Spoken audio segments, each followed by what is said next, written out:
पहली बार मैदान से रोते हुए निकले जोस बटलर, आखिरी ओवर में टूट गए रोमांच के सारे रिकॉर्ड। गुजरात को 6 गेंदों में चाहिए थे 27 रन, हारकर भी कैसे जीती पंजाब।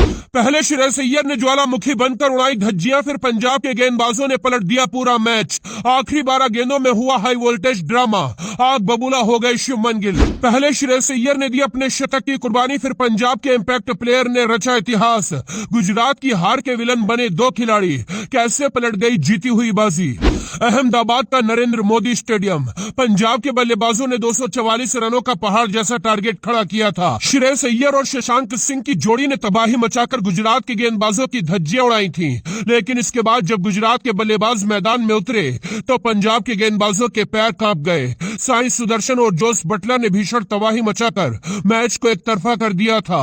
कमेंटेटर कहने लगे थे गुजरात ने इस मुकाबले को जीत लिया है, लेकिन फिर मास्टरमाइंड कप्तान श्रेयस अय्यर ने अचानक इंपैक्ट प्लेयर को मैदान में उतारने का ऐलान कर दिया और 12 गेंदों के अंदर ही हारी हुई बाजी पलट गई। आखिरी 12 गेंदों में हाई वोल्टेज ड्रामा हुआ।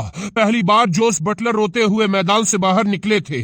आखिरी 12 गेंदों की कहानी पर आएंगे, लेकिन उससे पहले श्रेयस अय्यर की तबाही देखिए। पंजाब के बल्लेबाजों ने पहले खेल कर रनों का अंबार लगा दिया था। पंजाब की तरफ से ओपनिंग में डेब्यू करने उतरे प्रियांश शारिया ने तबाही मचा दी थी। प्रियांश ने 23 गेंदों में 47 रनों की आतिशी पारी खेली और इसके बाद कप्तान श्रेयस अय्यर ने कहर बरपाया। अय्यर ने 250 के स्ट्राइक रेट से गुजरात के हर गेंदबाज की धुलाई की। अंत में अय्यर के साथ शशांक सिंह ने भी कोहराम मचाया। शशांक सिंह ने 16 गेंदों में नाबाद 44 रनों की ताबड़तोड़ पारी खेली, लेकिन आखिरी ओवर में बड़ा ड्रामा हुआ।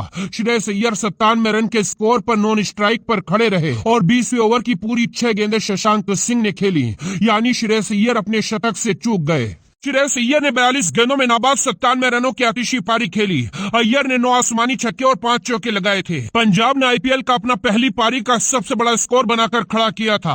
पंजाब ने गुजरात के सामने 244 रनों का विशाल टारगेट खड़ा किया। दूसरी पारी में शुभमन गिल की सेना की अग्नि परीक्षा होनी थी। साई सुदर्शन और शुभमन गिल ओपनिंग में आते हैं। गिल ने आते ही अटैक शुरू कर दिया। 14 गेंदों में शुभमन गिल ने 33 रन ठोक दिए थे, लेकिन 33 के स्कोर पर ही शुभमन गिल आउट होकर पवेलियन लौट गए। गिल के आउट होने के बाद जोस बटलर मैदान में आए। जोस बटलर ने समझदारी के साथ अर्धशतक लगाया और गुजरात को जीत के दरवाजे पर लाकर खड़ा कर दिया। जोस बटलर ने 33 गेंदों में 54 रनों की पारी खेली थी।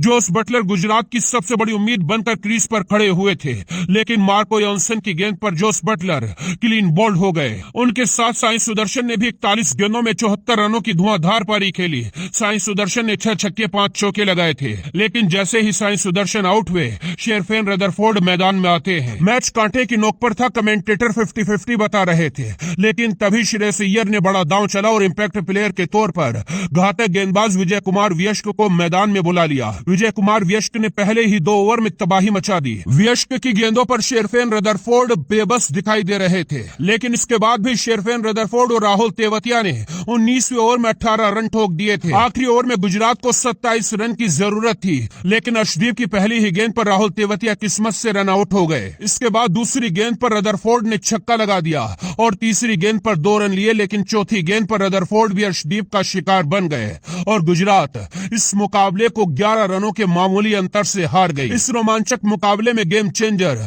इंपैक्ट